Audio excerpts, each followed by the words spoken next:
Hello my dear students, how are you?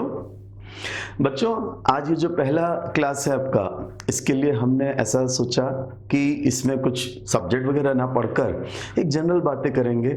हम आपके घर आएंगे, एक कप चाय पियेंगे, गुफ्तगू करेंगे, coffee with PV team. Okay, now सबसे पहले तो मैं ये बताना चाहूँगा कि 10वीं के बाद में जो 11th एंड 12th का कोर्स होता है, 2 साल का कोर्स, जिसके लिए अपनी मुलाकात हो रही है, या वो चाहे मेडिकल फील्ड हो, इंजीनियरिंग फील्ड हो या कोई और फील्ड हो, और उसके बाद में फिर अपन अपने अपने रास्ते चलते जाते हैं। तो बच्चों, कमिंग टू द पॉइंट, मैं कुछ बातें आज बताना चाहूँगा, शेयर करना चाहूँगा, और मैं चाहूँगा कि मेरे बच्चे इनको ध्यान में रखें कि ये बातें हम आज की नहीं कर रहे हैं, आने वाले दिनों की बातें।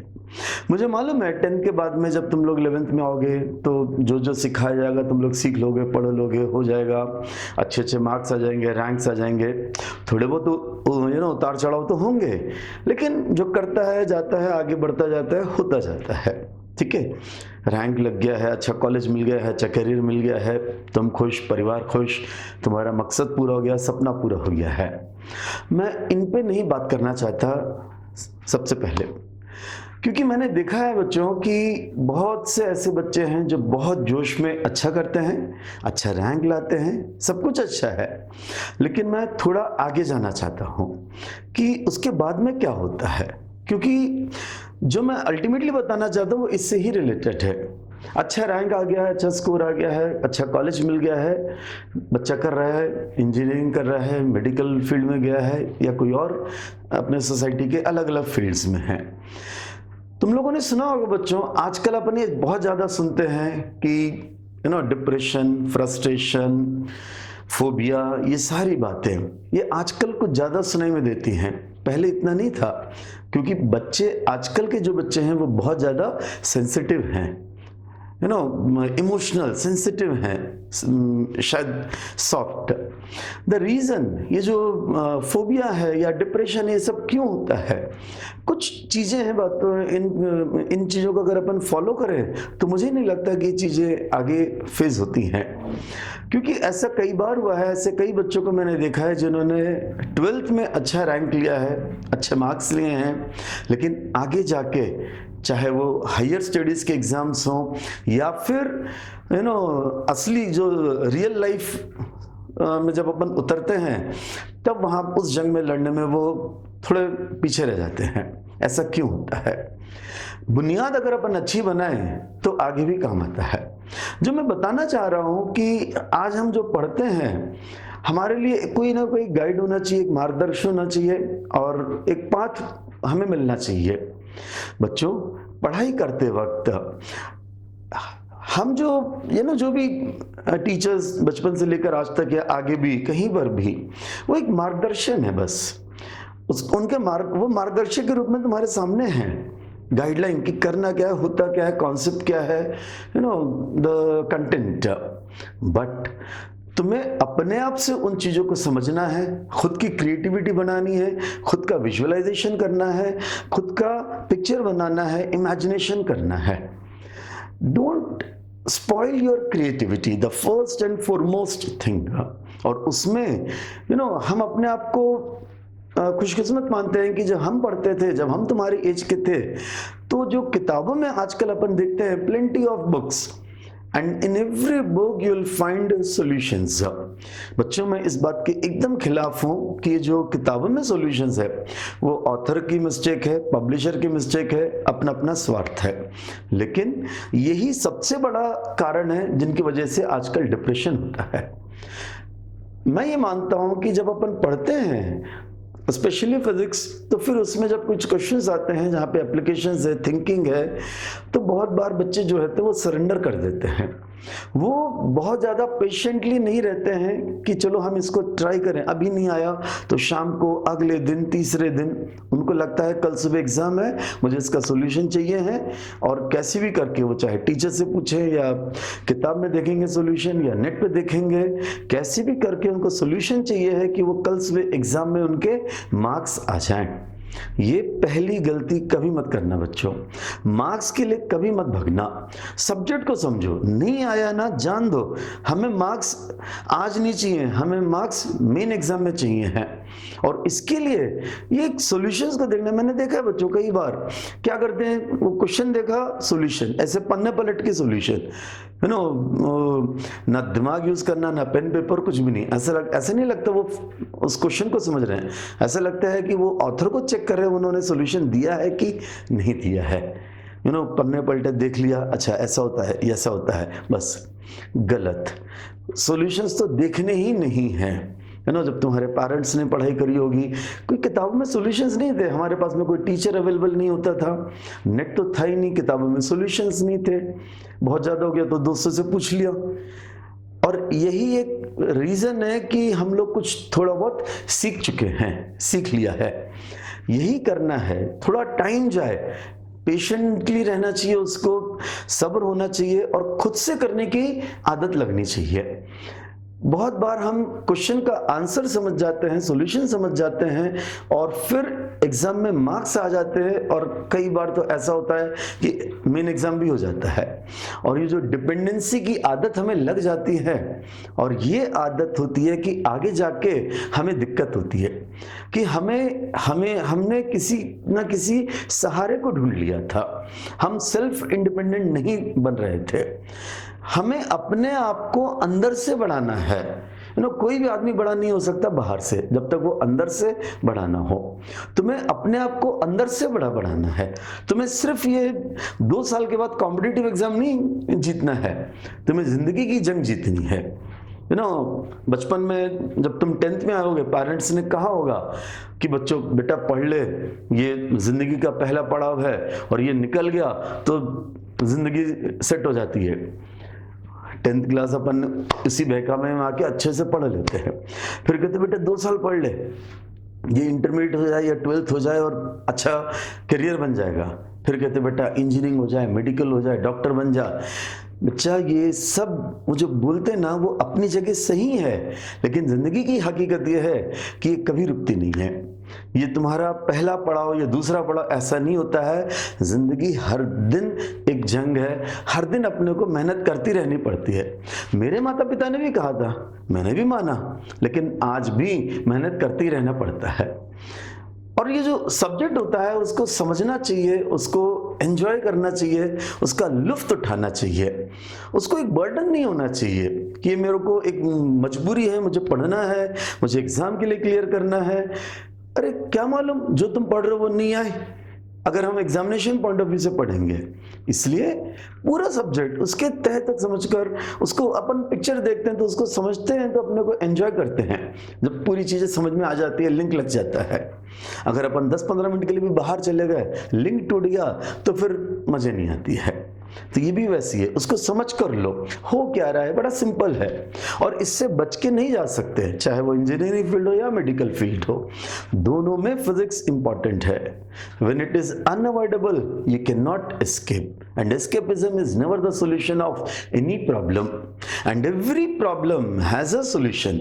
हमें पता चले या ना चले, every problem has a solution, तो हमें उसे ढूंढना है। तो सबसे पहले बच्चों, जब तुम आगे बढ़ोगे तो जो जो पढ़ाया जाएगा, सिखाया जाएगा, उसको खुद से पढ़ना है, अपने आप से उसको समझना है कि जो पढ़ाया गया है उसका एक्चुअल मीनिंग क्या है, कहना क्या चाह रहे हैं, हो क्या रहा है। विजुअलाइजेशन पहला, लर्निंग जिसको कहा जाता है। यू नो, आइंस्टीन जैसे महान साइंटिस्ट ने कहा, he knows only the drop of an ocean. अगर उन जैसे व्यक्ति को समुंदर का सिर्फ एक बूंद मालूम है तो फिर अपन कहाँ। इसलिए इसको समझो, एंजॉय इट, लर्न इट, और उससे रिलेटेड, नॉट कि वो सिलेबस में है कि नहीं है, ऐसे क्वेश्चंस पूछे जाते कि नहीं, ये सब हम लास्ट में करेंगे, you know, before icing on the cake. Exam के पहले देख लेंगे कि पूछे जाते कि नहीं। उसके पहले हमें सिर्फ अपने आप को एक्सप्लोर करना है, वास्ट। जितना तुम अपने आप को एक्सप्लोर कर सको, एक्सपांड कर सको, उतना अच्छा रहता है ना। दायरा बढ़ जाता है, और जब दायरा बढ़ जाता है तो सारी चीजें दायरे के अंदर रहती हैं। आया समझ में? And then second thing is have faith in God, have faith in parents, have faith in teachers, have faith in yourself. देखो ये तो बात मानते हो ना कि सोचने से तमन्नाओं का शहर नहीं मिलता, चलना पड़ता है मंजिल को पाने के लिए। तो तुम्हें चलना तो पड़ेगा ही, मेहनत तो करनी पड़ेगी। अगर हम ढंग से स्मार्ट वे में तरीके से करेंगे तो सिर्फ अपनी इमीडिएट मंजिल को ही नहीं, आगे पूरे अपनी लाइफ को भी हम संवार सकते हैं।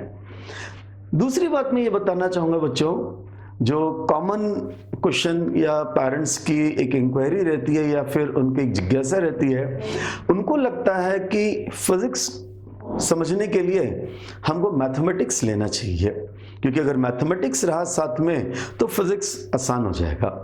बच्चों ये मेरा अपना पर्सनल मत है, जो भी मैं बता रहा हूँ अपनी पर्सनल बातें बता रहा हूँ। एकदम मिसकंसेप्शन है, ये गलत है। और मुझे तो और बुरा भी लगता है जब ये कहते हैं कि फिजिक्स को समझने के लिए मुझे मैथमेटिक्स लेना है। बच्चों मैथमेटिक्स अपने आप में एक सब्जेक्ट है, वास्ट। हम उसको एक स्टेपनी के जैसे ट्रीट करते हैं, उसको इतना हल्का कर देते हैं कि फिजिक्स को समझने के लिए मुझे मैथ्स चाहिए है। गलत है बेटा। तुम्हारा मकसद अगर मैथ्स लेकर उस फील्ड में कुछ करने का है तो फिर मैथमेटिक्स लेना है, वरना फिजिक्स को समझने के लिए अगर स्पेशली तुम बायो ग्रुप के हो, नीट या डॉक्टर बनने की प्रोसेस में हो, तो उसके लिए कोई ज़रूरत नहीं है मैथमेटिक्स लेने की। जितना भी मैथमेटिक्स इन्वॉल्व होता है उतना यहाँ पे सिखाया जाएगा, और सफिशिएंट, मोर देन सफिशिएंट, उससे ज़्यादा ज़रूरत नहीं है। मुझे अगर कंप्यूटर पे एक एक्सेल शीट बनानी है कि कितने स्टूडेंट्स हैं, उनके माता पिता का नाम क्या है, डेट ऑफ बर्थ क्या है, डिटेल्स, तो मैं अगर विंडोज में या एक्सेल शीट बनाना सीख लूं, मेरा पर्पस सॉल्व हो गया। क्या उसके लिए मुझे कंप्यूटर के हार्डवेयर को जानने की जरूरत है क्या? ये कैसे बनता है, ये चिप कैसे बना है, उसके पार्ट्स कैसे बनते हैं, उसको जानने की जरूरत है क्या? नहीं। As simple as that. जितना मैथमेटिक्स फिजिक्स में लगेगा उतना यहाँ पर सिखाया जाएगा, उतना काफी है, मोर देन सफिशिएंट। जितना टाइम तुम अगर मैथमेटिक्स को लगाना चाहते हो बगैर उस डायरेक्शन के, उतना टाइम अगर तुम फिजिक्स में लगाओगे तो you can do wonders. Because एक बात ध्यान में रखना बच्चों, अगर फिजिक्स में तुम्हारा कॉन्फिडेंस बनेगा, it will help in all other subjects. It is not reverse, it is irreversible. ऐसा नहीं होता कि दूसरे सब्जेक्ट में कॉन्फिडेंस है तो फिजिक्स में बन गया। फिजिक्स में अगर कॉन्फिडेंस बन जाता है तो दूसरे सब्जेक्ट में बनता है। ये मत समझना कि मैं फिजिक्स का टीचर हूं इसलिए बता रहा हूं, इसलिए नहीं बता रहा। ये हकीकत है, फैक्ट है, इसलिए बता रहा हूं।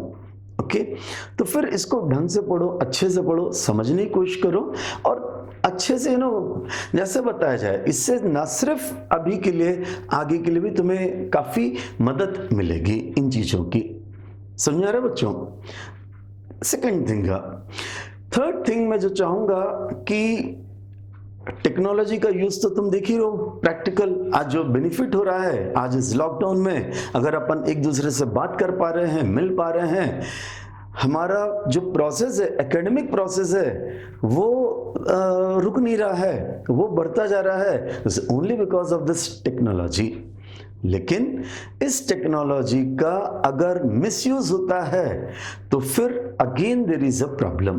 आई request all my dear students and parents कि थोड़ा ख्याल रखें, ध्यान रखें। There are plenty of benefits of this technology. बहुत बेनिफिट है, बहुत कुछ सीखा जा सकता है। घर बैठे हमें दुनिया के बारे में ऐसी कई चीजें हैं जो नहीं पता चल सकती थी, पता चलती हैं।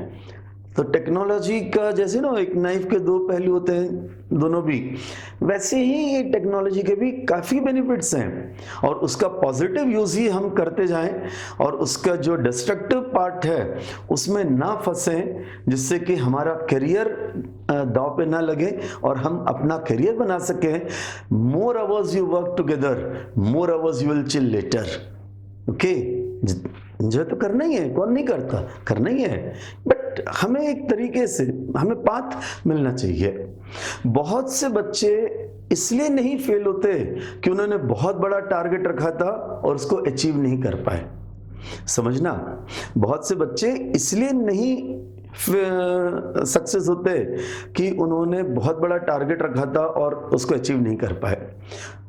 उन्होंने थोड़ा कम टारगेट रखा था और उसको अचीव कर लिया, इसलिए फेल हो जाते हैं। वो नहीं करना है। अगर हम अपनी पढ़ाई ढंग से करें, पूरा अवेयरनेस ग्रिप रहे, हर दिन, एक दिन में थोड़ा ना करना है, little progress every day adds up to big results. तो before exam we should be cool, relaxed. बहुत बार देखा होगा, तुमने भी शायद एक्सपीरियंस किया होगा कि एग्जाम के दिन पापा अपने को सेंटर पे ले जा रहे हैं गाड़ी पे, और अपन पीछे किताब रखकर वो चलाते जा रहे हैं, अपन बाबा बाबा बला बला बला बला पूरा वहीं पे। मुझे लगता है आधा सिलेबस वहाँ पे ख़त्म कर देते हैं बच्चे। और पापा थोड़ा धीरे चलाओ ना, टाइम और जल्दी ख़त्म ना हो जाए। क्या ज़रूरत है? आराम से पढ़ो, रिलैक्स, कूल रहो। जितना तुम कूल रहोगे, जितना रिलैक्स रहोगे, उतना फाइनल एग्जाम में अच्छा करोगे। एक छोटा सा वाक्य बताता हूँ कि बहुत से लोगों को आदत होती है कुछ ना कुछ कलेक्ट करने की। जैसे मेरे एक फ्रेंड है, उसको की चेन कलेक्ट करने का शौक है। वैसे ही एक सज्जन थे, उनको घड़ियां कलेक्ट करने का शौक था, जो वॉल क्लॉक्स। तो एक दिन उन्होंने मार्केट में देखा, एक छोटी सी घड़ी थी, अच्छी लगी उन्हें, उसको लेकर आ गए। और उनके घर में बहुत बड़ा सा ऐसे हॉल था, बहुत सारी अलग अलग वैरायटीज, यूनिक ऐसी घड़ियां थी। तो एक द्वार पे ऐसे बड़ी सी अजंता क्लॉक पुराने जमाने में होती थी ना, वैसी घड़ी थी। उसके बगल में थोड़ी जगह थी, तो इन्होंने इस घड़ी को ले जाके वहां पे रख दिया और चले गए। थोड़ी देर बाद में इस छोटी घड़ी ने उस बड़ी घड़ी से पूछा, ग्रैंडपा, आप यहाँ कब से हैं? द बिगर क्लॉक से, बहुत सालों से हैं। तब से आप क्या कर रहे हैं यहाँ पे? द बिगर क्लॉक से, वही बेटा जो अपन जिसके लिए बने हैं, tick tick tick tick. The smaller clock ask, क्या ग्रैंडपा मुझे भी ये करना पड़ेगा? ऑफ कोर्स बेटा, अपना we are meant for it, तुम्हें भी करना पड़ेगा। आपने ये टिक टिक टिक कितनी बार करते हैं? The bigger clock says 3,15,36,000 times in a year. I click 3,15,36,000 times in a year. The smaller clock says, what? These many times? The smaller clock stopped there itself. The bigger clock pats the younger clock. Chap, get up, don't worry, don't do these many clicks. Can you do one click at a time? The smaller clock says, what? Only one click? Yeah, grandpa, this I can do, it's very easy. Then the bigger clock says, start doing it. And the smaller clock started doing that. The moral of it, the smaller clock is also doing the same thing, 3,50,36,000 seconds in a year. But mindset, उसको जब पूरा एक साथ बताया गया तो उसको लगा मैं नहीं कर पाऊंगा, और वही थोड़ा थोड़ा थोड़ा, यही है बेटा। हमें कौन सा एग्जाम जो है आज लिखना है, कल लिखना है। It's a gradual process, it's not 100 metre race कि ट्रिगर दबाया और पलकों में रेस खत्म। It's a marathon, long marathon. 2 साल का कोर्स है ये। 2 साल का सिलेबस, 3 सब्जेक्ट्स, चाहे वो मेडिकल फील्ड हो या इंजीनियरिंग फील्ड हो, तो हमें, और इन सब का निचोड़ 3 घंटे में निकलता है। जो भी हम पढ़ेंगे 2 साल, 3 सब्जेक्ट्स, उसके आउटपुट के लिए हमको सिर्फ मिलते हैं 3 घंटे, 3 आवर्स मेन एग्जाम। तो उन 3 घंटों में इन सब का निचोड़, तो फिर हमें वहां पे प्रॉम्प्ट, मतलब चीजें अपने टिप्स पे रहनी चाहिए। और जब टिप्स पे रहती हैं तो हमें वहां पे सिर्फ अप्लाई करने के लिए थोड़ा सोचना पड़े, रिकलेक्ट करने के लिए नहीं। चीजों को हमें इतना फ्रेंडली बनाना है, यूज टू करना है कि कंफर्टेबल जोन में रहें, रिलैक्स, कूल। आई बात समझ में? खुद ही को कर बुलंद इतना कि हर गर्दिश से पहले खुदा बंदे से खुद पूछे, बता तेरी रजा क्या है। ये ना कि काउंसलिंग में अपने 2 साल के बाद में बैठे हैं, लिस्ट देख रहे हैं, उसको वो सीट मिल गया, इसको ये कॉलेज मिल गया, बच्चा कुछ अपने को मिल रहा है, वो नहीं। हमें अपने आप को इस काबिल बनाना है कि हमसे पूछा जाए, बता बेटा तुझे क्या चाहिए, कौन सा कॉलेज चाहिए, कौन सा ब्रांच चाहिए है, ऐसा होना चाहिए। Okay, I wish all the best to all of you बच्चों। और मैं चाहूँगा कि अच्छे से एक राइट डायरेक्शन में लाइफ को एंजॉय करते हुए, मैं ये नहीं कह रहा हूँ कि सब बंद कर लो, it's a part and parcel of life, लेकिन हमारा मकसद क्या है, फोकस क्या है, हम चाहते क्या हैं, ये चीज़ों को ध्यान में रखते हुए wish very best of efforts to all of you.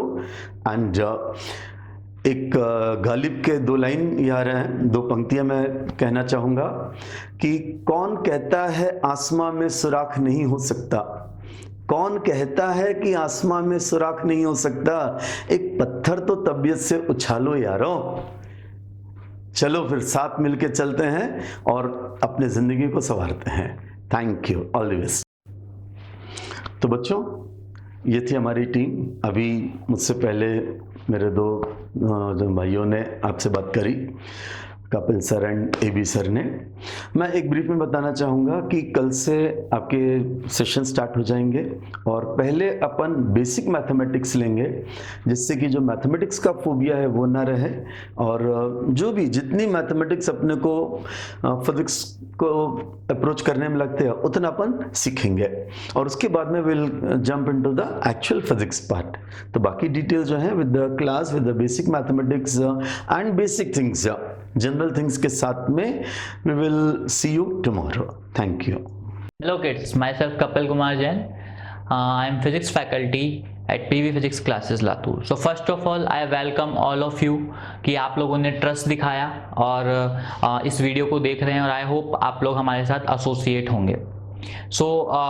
मैं आपका जो आप लोगों ने सपना दिखाया आज अपना डॉक्टर बनने का या फिर इंजीनियर बनने का, और उसके लिए जो रिक्वायरमेंट है, जो एग्ज़ाम हमको क्वालिफाई करना है, नीट या फिर जेई, उसके लिए क्या रिक्वायरमेंट्स है, किस डायरेक्शन में आपको अप्रोच करना है, कैसे आपको पढ़ना है, उसके लिए मैं आपको आज थोड़ा एड्रेस करूंगा। आपकी जो इश्यूज, जो कॉमन इश्यूज स्टूडेंट्स फेस करते हैं, कैसे आपको उसको टेकल करना है, क्या आपका मेंटालिटी होना चाहिए।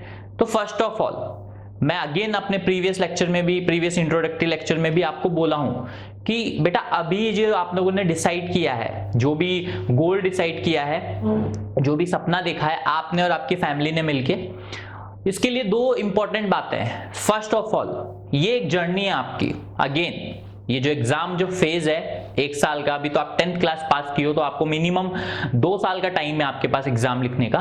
तो ये 2 साल का सफर है आपका। इस सफर में कुछ बहुत इंपॉर्टेंट बातें हैं, वो आपको ध्यान रखनी है, तभी आप इस सफर को एंजॉय कर पाएंगे। तो मैं स्टार्ट करता हूं कि सबसे पहली प्रॉब्लम जो बच्चे फेस करते हैं, तो फर्स्ट एंड फॉरमोस्ट प्रॉब्लम, शुरू में मोटिवेटेड होते बेटा, अपन कोई भी काम स्टार्ट करते हैं, we all will be motivated, बिल्कुल पम्प्ड अप होंगे एकदम, क्योंकि हम लोगों ने वो नया नया अभी देखा है, वो सपना देखा है, नया नया सोचा है वो काम करने की। तो हम लोग बिल्कुल अपना पूरा जी जान लगाते हैं, पहले दिन, दूसरे दिन, 1 वीक तक। फिर क्या होता है, मोटिवेशन लेवल धीरे धीरे धीरे धीरे डाउन होता है, उसके बाद एक्सपोनेंशियली डिके करता है। आफ्टर 1 मंथ सब खत्म हो जाता है। फिर बच्चे बोलते हैं कि सर नहीं हो रहा है, मोटिवेशन नहीं आ रहा है। तो कैसे, क्या डिफरेंस होता है एक अचीवर में और एक जो बच्चा मेहनत किया, 2 साल किया लेकिन रिजल्ट नहीं मिला, और एक जिसने टॉप किया, उसमें डिफरेंस क्या है। तो मैं आपको एक छोटा सा स्टोरी जैसा या फिर जो मेरा एक्सपीरियंस है उसके बेसिस पे बताऊंगा। So before coming to Latur, before joining to PV physics classes, मैं आपको बताऊं, मैं 4-5 महीने पहले ही लातूर आया था। उससे पहले I was working in Kota at the like biggest institute of India, right, Allen. So I was working over there. So in my experience, आप सब लोगों ने नाम सुना है उस जगह का, that is the hub of medical and JEE preparation. Or from all over India, the students come there, prepare for their entrance exams. तो वहाँ पे variety of students मिलते हैं। तो मैं आपको एक छोटा सा, आप उसको रिलेट करना। तो बेटा जो कोटा का स्टेशन है, कोटा में एयरपोर्ट नहीं है, कोटा का रेलवे स्टेशन है। सो जब भी बच्चे आते हैं बाहर के स्टेट से 10वीं क्लास में, बिल्कुल मासूम होते हैं बच्चे, तो वैसे ही मासूम होते हैं अभी, है ना। आजकल के बच्चे तो थोड़े होशियार हो गए, आप लोग तो होशियार हो, लेकिन जनरली इन जनरल बच्चे क्या होते हैं, मासूम होते हैं। तो होता क्या है, बच्चे जब कोटा आते हैं तो ट्रेन जब आपका स्टेशन पे एंटर करता है तो उस स्टेशन पे जंक्शन पे सिर्फ और सिर्फ वहां पे कोई भी ऐड नहीं दिखेगा आपको, सिर्फ और सिर्फ बड़ी बड़ी कोचिंग क्लासेस के टॉपर्स के एडवर्टीजमेंट दिखेंगे, ठीक है। Let it be Allen, let it be Aakash, FIITJEE, whatever, rank 1, rank 2, rank 3। बच्चा जैसे स्टेशन उतरता है, अभी तक तो कोटा स्टेशन पे ट्रेन से उसने नीचे कदम रखा है, तो वो पोस्टर्स देखता है, बैनर देखता है और उसके मन में भी ये सपना आता है कि आई विल बी देयर, मेरा फोटो भी 2 साल बाद, 1 साल बाद वहां होगा, कोई दिक्कत नहीं है। एक नॉर्मल बच्चा जो रैंक देने वाला है और जो रैंक नहीं देने वाला है, दोनों सेम सपना देखते हैं, ठीक है। दोनों अपने अपने हॉस्टल में जाते हैं, अपने अपने कोचिंग इंस्टीट्यूट में एडमिशन ले लेते हैं, क्लास स्टार्ट करते हैं, ठीक है, पढ़ते हैं, सप्ताह बीतता है, 2 सप्ताह बीतते हैं, मोटिवेशन धीरे धीरे डाउन आता है। तो जो बच्चे मैक्सिमम, जो बच्चे पहले रैंक 1 का सपना देख रहे थे, 1 सप्ताह बाद सोचते हैं रैंक 1 तो नहीं पर टॉप 10 में आएंगे तो चलेगा, उसके 1 हफ्ता बाद टॉप 10 से वो टॉप 100 में आ जाते हैं, चलो ठीक है टॉप 10 में नहीं टॉप 100 में आएंगे तो भी चलेगा। उसके बाद और एक और सप्ताह बीतता है, बोलते टॉप 100 में नहीं टॉप 1000 में आ जाएंगे तो भी चलेगा। 1 महीना बीतते ही बच्चा बोलता है सिलेक्शन हो जाए तो भी चलेगा, टॉप रैंक तो छोड़ो। तो ये जो ट्रांजिशन हुआ एक फर्स्ट रैंक से, कहां से, फर्स्ट रैंक से 1 महीने के अंदर अंदर सिर्फ और सिर्फ सिलेक्शन, कि सिर्फ और सिर्फ सिलेक्शन हो जाए, ये जो ट्रांजिशन हुआ ये क्यों हुआ, what are the reason behind it, मैं बताऊंगा। क्योंकि जो मेरा पर्सनल एक्सपीरियंस रहा है, जो मैंने बच्चों से इंटरेक्ट किया है, आई वॉज फॉर्चुनेट कि मैंने बहुत इंटेलिजेंट जो रैंक्स दिए हैं और देते आए हैं और देंगे आगे, उनसे भी इंटरेक्ट किया है। वो स्टूडेंट्स जो लोग फेलियर रहे, जो लोग नहीं सक्सेस हो पाए अपनी जर्नी में, उनसे भी इंटरेक्ट किया। तो कुल मिला के 2 प्रोमिनेंट चीजें मेरे सामने आई। पहली प्रोमिनेंट चीज, आप रिलेट कर सकते हैं इस चीज को, देखो सपना देखा, एक जो टॉपर है, जो टॉपर होने वाला है, अभी है नहीं, जो होने वाला है, मार्क माय वर्ड होने वाला है, और एक जो बच्चा जो फेलियर होने वाला है, अभी फेलियर नहीं है, होने वाला है 2 साल बाद, ये दोनों अभी सेम लेवल पे हैं। दोनों ने सपना देखा है, टॉपर ने भी देखा है और अपना जो एवरेज बच्चा है, जो एवरेज होने वाला है, उसने भी देखा है। लेकिन डिफरेंस क्या है, इसने सिर्फ एक बार सपना देखा और अपने दिल में बैठा लिया। अब ये जब क्लास में जाता है ना, चाहे कोई भी सब्जेक्ट हो, फिजिक्स, केमिस्ट्री, बायोलॉजी, नीट वालों के लिए बायोलॉजी, जेई वालों के लिए मैथ्स, जब ये क्लास में जाता है तो ये क्लास में सिर्फ और सिर्फ ये सोच के जाता है कि आज कपिल सर या फिर पीवी सर या फिर एबी सर ये कुछ पढ़ाएंगे हमको, ये टॉपिक पढ़ाएंगे, लेट्स से फिजिक्स में मैग्नेटिज्म पढ़ाएंगे, इलेक्ट्रोस्टैट पढ़ाएंगे, करंट पढ़ाएंगे, सिर्फ इतना सोच के जाता है। आज क्या पढ़ाएंगे, आज क्या मेरे को पढ़ के आना है, ठीक है, कुछ नहीं सोचता ये ना रैंक के बारे में सोचता है कि मेरी कौन सी रैंक आनी है, ये ना मार्क्स के बारे में सोचता है कि मेरी कौन से मार्क्स आने हैं, कितने मार्क्स आने हैं, ये ना ये सोचता है कि 15 दिन बाद मेरा टेस्ट है उसके लिए प्रिपरेशन करना है। सिर्फ और सिर्फ एक चीज, आज जो मैं क्लास में बैठने वाला हूं, 40 मिनट घंटे भर की जितनी भी क्लास है, उसमें सर क्या सिखाएंगे मेरे को वो सीखना है, नो मैटर व्हाट, कि उसका वेटेज कितना है एग्जाम में, उससे कितने क्वेश्चन आए हैं प्रीवियस ईयर में, उसको कोई मतलब नहीं है। लेकिन जो दूसरा बच्चा है वो अपना मैक्सिमम एनर्जी और मैक्सिमम टाइम ये सोचने में लगाता है कि कितने क्वेश्चन आए हैं, ये इंपॉर्टेंट टॉपिक है कि नहीं है, इससे कितने आते हैं, सर को कितना आता है, मेरी नीट में रैंक कितनी आएगी, 15 दिन बाद जो टेस्ट होगा उसके मार्क्स के बेसिस पे मैं अपनी रैंक डिसाइड करने लग जाता हूं 2 साल बाद की। भाई आपके जो वीकली टेस्ट, पीरियोडिक टेस्ट होते हैं, उसमें क्या होता है, उसमें एक चैप्टर आता है, एक चैप्टर में जितने एक चैप्टर के क्वेश्चन आते हैं, वो क्वेश्चन आपने सॉल्व किए, आपके 140 मार्क्स आ गए, लेट से फिजिक्स में 180 में से, आप सोचते हैं उस दिन नीट में भी 140 आ जाएंगे, लेट से आपके 60 मार्क्स आ गए, आप सोचते हैं नीट में भी 60 आएंगे, मैं तो फेल हो गया। तो ये दोनों ही बातें गलत है। 140 आ जाए तो सर पे भी नहीं चढ़ना और 60 आ जाए तो हिम्मत भी नहीं हारना। क्यों? क्योंकि वो जो एग्जाम है वो आपका रिफ्लेक्शन नहीं है। यहाँ पे मैं एक बात पेरेंट्स को भी बोलना चाहूंगा, पेरेंट्स का जो रोल है उनके प्रिपरेशन में, वो क्या रोल है, मैं उनको ये बहुत एहसास कराना चाहता हूँ कि सर एंड मैम, आपका जो बच्चा है वो एक 2 साल की जर्नी पे है। आज आप अपने दिमाग में बैठा लीजिए ये बात, वो 7 दिन, 15 दिन, महीने भर की जर्नी पे नहीं है, वो 2 साल की जर्नी पे है। उसको 2 साल के लिए सपोर्ट कीजिए, उसके 1 वीक के मार्क्स के बेसिस पे उसको प्रेशराइज मत कीजिए, उसको हिम्मत दीजिए कॉन्सेप्चुअली पढ़ने के लिए, अपना बेस बनाने के लिए। शुरुआत में अगर कम मार्क्स आए तो भी चलेगा, कोई दिक्कत नहीं है। उस दिन, एग्जाम के दिन, नीट में 3 घंटे के दिन उसके कम मार्क्स नहीं आने चाहिए, उसके लिए उसे छोटे छोटे स्टेप्स में प्रिपेयर करना पड़ेगा। तो ये मेरा मैसेज पेरेंट्स के लिए। बाकी रही बात बच्चों की, तो बच्चों अपनी नीट में क्या रैंक आनी है, कितने मार्क्स आने हैं, कौन सा टॉपिक इंपॉर्टेंट है, क्या है, ये सब क्लास के बाहर छोड़ के आया करो। जब क्लास में आओ, एंटर करो, और अभी ऑनलाइन जब आप वीडियो देखोगे, जैसे ही वीडियो स्टार्ट करो, अपना आपका दिमाग बिल्कुल कोरे कागज की जैसे ब्लैंक शीट होना चाहिए, ब्लैंक कैनवस होना चाहिए, जहां पे जो आपके टीचर्स आपको पढ़ा रहे हैं वो पेंटिंग करेंगे, याद रखना, तब जाके आप सक्सेस हो पाओगे। और ये डिफरेंस है, वो जो रैंक लाता है ना, उसको अपने टीचर पे बहुत बड़ा विश्वास होता है कि ये टीचर है ना, मैंने चूज किया है इसको, ये मेरा भला सोचेगा, मेरे को लेके जाएगा वहां तक। और यकीन मानिए आप बहुत फॉर्चुनेट है, आपको पीवी सर, एबी सर जैसे एक्सपीरियंस टीचर का गाइडेंस मिला है, और साथ में एक फैकल्टी, यंग फैकल्टी के फॉर्म में आपको एक फ्रेंड मिला है, तो बहुत फॉर्चुनेट है, इसको यूटिलाइज कीजिए। बाकी बायो और केमिस्ट्री के लिए भी आप जहां जहां इन्वॉल्व है, आपके सामने बहुत अच्छी फैकल्टी है, यकीन मानिए बेस्ट फैकल्टी है। So stop comparing the faculties कि यहां अच्छा है वहां अच्छा है। Do your best, do your best. बाकी हम लोग हैं आपकी हेल्प के लिए, हर वे में गाइड करने के लिए, तो अपने दिमाग से सारी चीजें हटाइए, ठीक है। ये आपका पहली बात होगी। दूसरी बात रिगार्डिंग सब्जेक्ट, फिजिक्स सब्जेक्ट, तो ये स्पेशली जो मैसेज है ना मेरा, वो नीट एस्पिरेंट्स के लिए है। अभी नीट का पेपर बेटा 720 मार्क्स का होता है, सबको पता है। 360 मार्क्स आपके बायो के हैं, 180 मार्क्स आपके केमिस्ट्री के हैं, 180 मार्क्स आपके फिजिक्स के हैं। तो जनरल टेंडेंसी क्या है, जो मैंने अपने पिछले 3-4 महीने में यहां आके देखा है, वो बायो को बहुत ज्यादा इंपॉर्टेंस देते हैं क्योंकि उसके 360 मार्क्स है, केमिस्ट्री को उसके बाद सेकंड नंबर पर रखते हैं, और फिजिक्स को जस्ट कि 100 आ जाए, 80 आ जाए तो भी चलेगा। क्यों बेटा, क्यों 100 आ जाए, क्यों 80 आ जाए, क्यों चलेगा?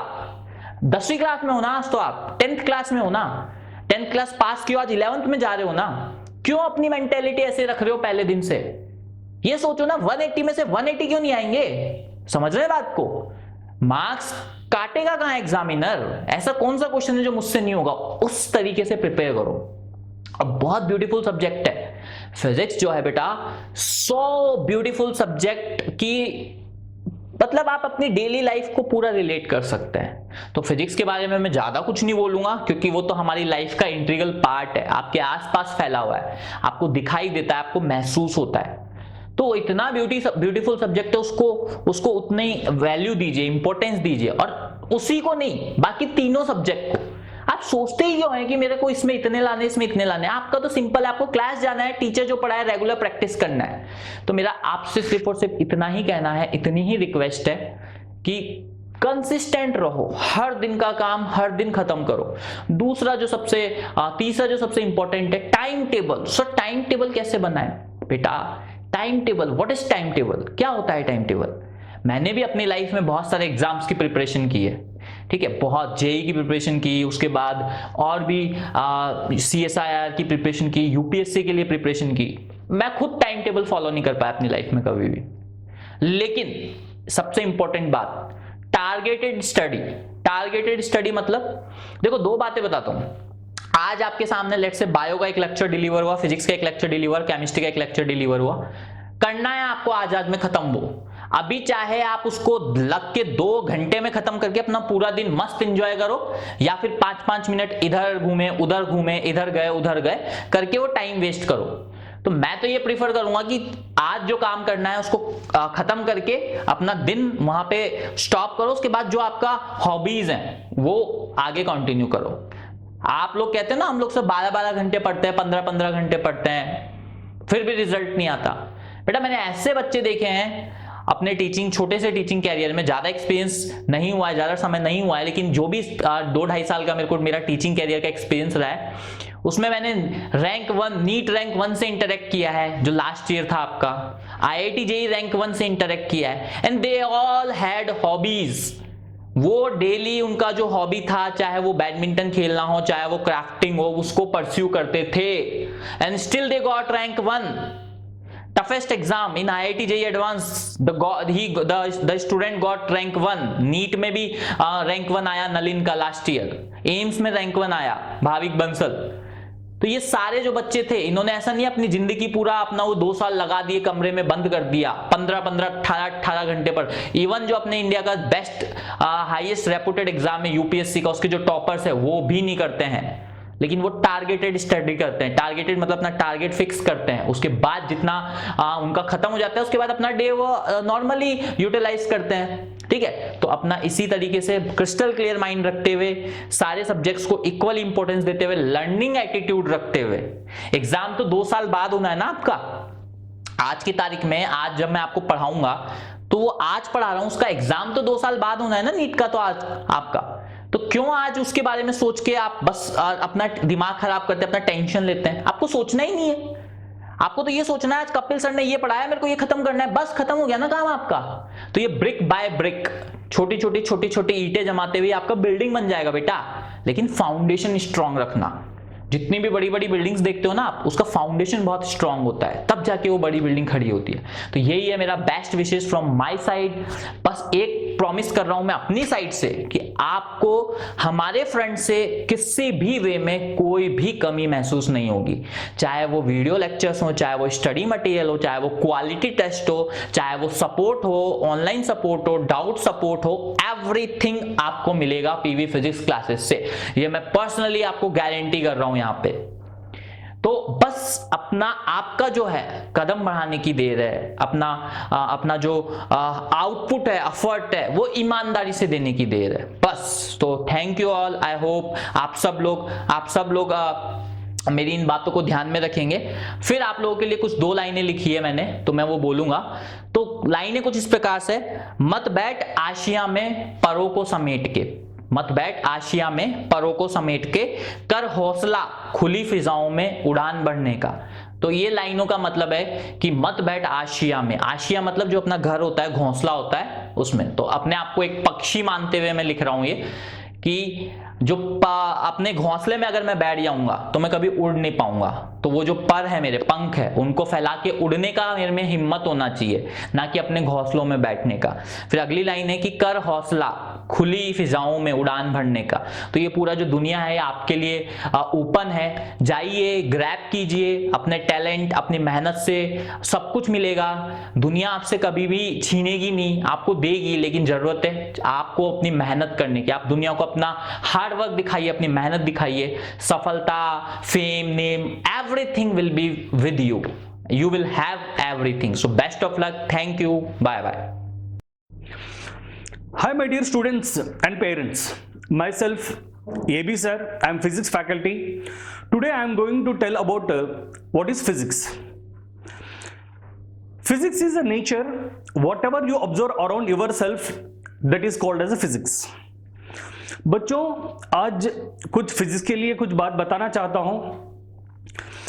वो दिन और रात का बनना, वो गर्मी और ठंडी हवा का होना, वो बारिश का बरसना, इंद्रधनुष का होना, समुद्र के लहरें, ज्वालामुखी का फटना, बच्चों यही तो है फिजिक्स। मैं फिजिक्स को 2 पार्ट्स के अंदर डिवाइड करूंगा, एक यूनिफिकेशन और एक reductionism. Unification means whatever the concepts are there, all the concepts are taken into that one concept, one branch. Whatever that big problem is there, and that is simplified into that a simple concept called as reductionism. अगर तुम देखें जो stone का नीचे गिरना, pendulum का oscillate होना, moon का रिवॉल्व होना, that is comes under that gravity. बच्चों बहुत सारे कॉन्सेप्ट, जितने भी कॉन्सेप्ट्स हैं फिजिक्स में, जितने बोले तो जितने भी कॉन्सेप्ट है, सब concept comes under that law of conservation of energy. देखो बच्चों, Bernoulli's principle of calorimetry, Kirchhoff second law, ये सब जितने भी कॉन्सेप्ट है, almost concept come under this one. तो रिडक्शनिज्म के बात आए तो अगर कोई बुलेट एक वुडन ब्लॉक को टच करता है, उसके बाद वो ऑसिलेट करता है, बुलेट और वुडन ब्लॉक के बीच में इनएलास्टिक कोलिजन होता है, उसके बाद जो ऑसिलेट होता है उसका टाइम पीरियड निकालते हैं। तो एक बड़ा प्रॉब्लम को हम सिंप्लीफाई करके सॉल्व करना शुरू कर दिया। आगे बढ़ने के बाद मैं फिजिक्स को I divide into the 2 parts. One is macroscopic, another one is microscopic. Macroscopic, that means you can see. Microscopic means which you can't see.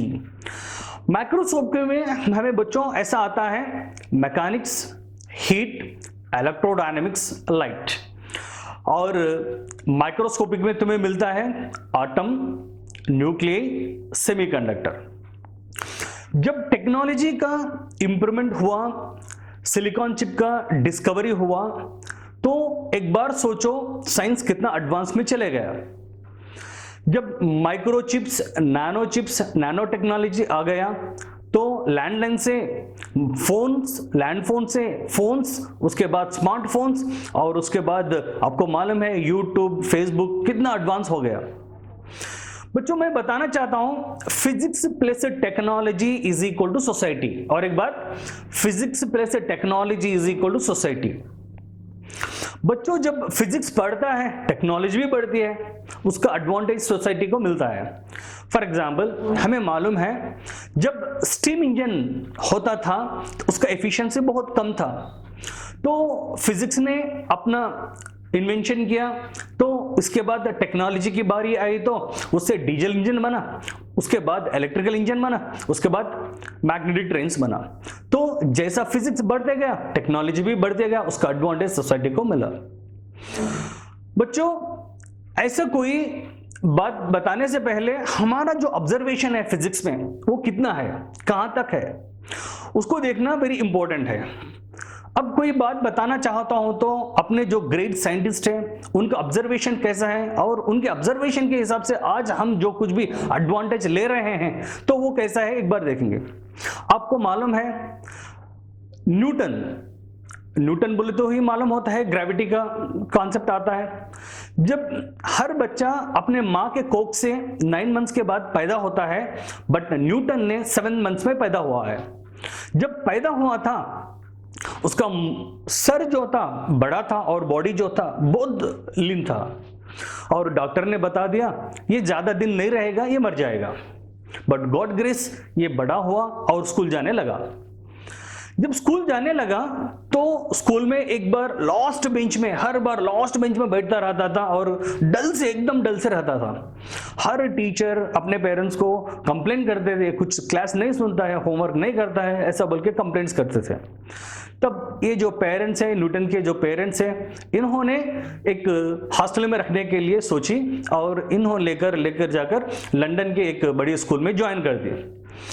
एक बार जैसा अभी कोरोना बीमारी है वैसे ही उन दिनों में, ये बात 1640 के बाद की बात है, जब प्लेग बीमारी आई थी, जो चूहों से आती है प्लेग बीमारी आई थी, तो तब पूरा का पूरा गांव को खाली कर दिया। तब न्यूटन में भी अपने गांव को आ गया, हॉस्टल से गांव को आ गया, तो सारे बच्चे खेलते थे, बट न्यूटन ने एक पेड़ के नीचे बैठकर सोचता रहता था। अब आगे की कहानी आपको मालूम है। तो सडन से एप्पल पेड़ से नीचे गिरता है, तो उसके माइंड में एक ख्याल आता है ये एप्पल सीधा नीचे क्यों गिरा, क्यों ऐसा पैराबोलिक में नहीं गिरा, ऐसा इंक्लाइन नहीं किया, उधर नहीं गिरा, डायरेक्टली नीचे क्यों गिरा। तो सोचा और कुछ पत्थर को लेकर और इसने थ्रो करना शुरू कर दिया। जितने भी पत्थर फेंका है सब पत्थर अर्थ के ऊपर पड़ गए। तो उसके बाद आपको मालूम है क्या हुआ, तो ग्रेविटी का डिस्कवरी हुआ। तो ये था बच्चों उसका ऑब्जर्वेशन। देखो 1 सेकंड में कैसा बच्चा कैसा हो गया। तो मैं ये बताना चाहता हूं कि ऑब्जर्वेशन इज वेरी इंपॉर्टेंट। उसके बाद और एक फिलोसोफर की बात करना चाहता हूं, ओयरस्टेड। ये 1777 की बात है। ओयरस्टेड एक फिजिक्स फैकल्टी है, फिजिक्स प्रोफेसर है। तो पहले दिनों में इलेक्ट्रिसिटी और मैग्नेटिज्म दोनों सेपरेट ब्रांच मानते थे। अभी इलेक्ट्रिसिटी मैग्नेटिज्म को एक सिंगल ब्रांच मानते हैं, बट उन दोनों में इलेक्ट्रिसिटी अलग ब्रांच, मैग्नेटिज्म अलग ब्रांच बोल को मानते थे। बट ओयरस्टेड के माइंड में एक ख्याल आया, इलेक्ट्रिसिटी मैग्नेटिज्म में कहीं ना कहीं एक लिंक है, और उन बच्चों को बताया, अपने स्टूडेंट्स को बताया, और मैं प्रूव करके रखूंगा कि इलेक्ट्रिसिटी मैग्नेटिज्म एक ही ब्रांच है। तो एक दिन ओयरस्टेड ने अपने स्टाफ रूम में बैठा था। आजकल जैसा व्हाट्सएप फेसबुक का ट्रेंड है, उन दिनों में वॉच में मैग्नेटिक नीडल रहना ट्रेंड था, क्योंकि उन दिनों में जब बिजनेस के लिए समुद्र से ट्रैवल करते थे, डायरेक्शन के लिए मैग्नेटिक नीडल की जरूरत थी, तो वॉच में मैग्नेटिक नीडल रहना ट्रेंड था। तो ओयरस्टेड के वॉच में भी मैग्नेटिक नीडल था। तो एक बार ओयरस्टेड ने ऑफिस रूम में बैठकर और हाथ को ऐसा रखकर देखते थे, तो ऑफिस बॉय ने आया और फैन को स्विच ऑन कर दिया। तो सडनली देखा ओयरस्टेड ने अपने मैग्नेटिक नीडल डिफ्लेक्ट करना शुरू कर दिया। क्योंकि उन दिनों में जो इलेक्ट्रिक वायर्स हैं वो दीवार के ऊपर से जाते थे।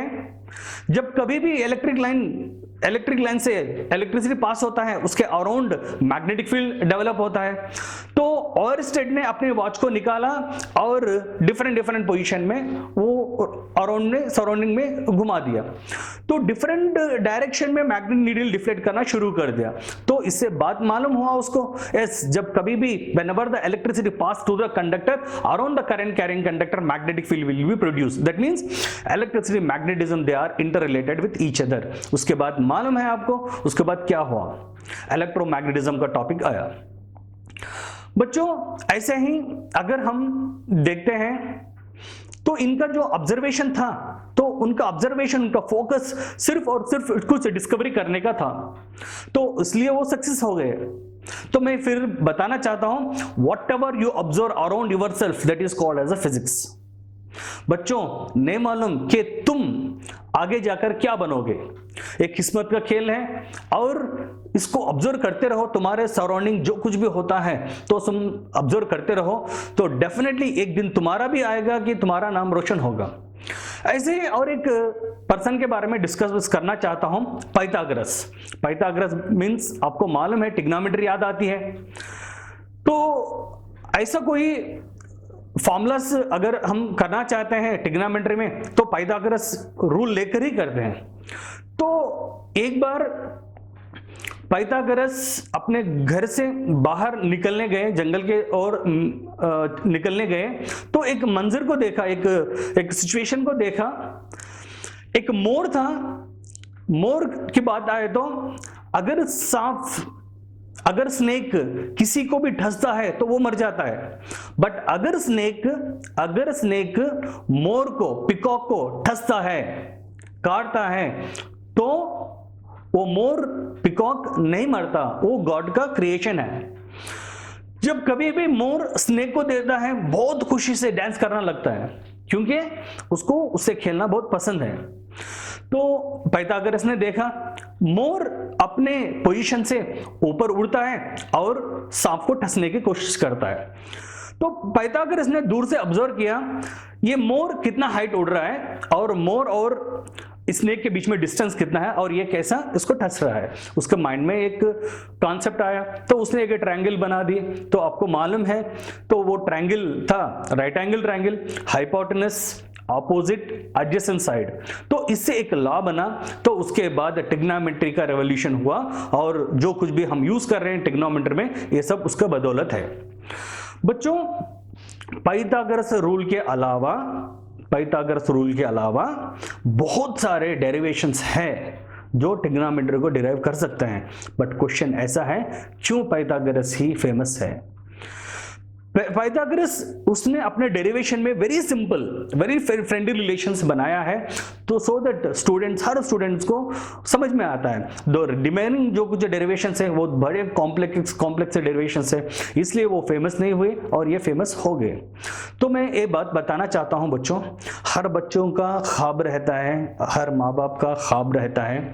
जब बच्चा पैदा होता है तो माँ बाप अपने बच्चों के जिंदगी के बारे में, हर बच्चा ऐसा होना है, मेरा बच्चा डॉक्टर बनना है, मेरा बच्चा इंजीनियर बनना है, मेरा बच्चा साइंटिस्ट बनना है, मेरा बच्चा कामयाब बनना है, हर माँ बाप अपने बच्चों के बारे में सोचते हैं।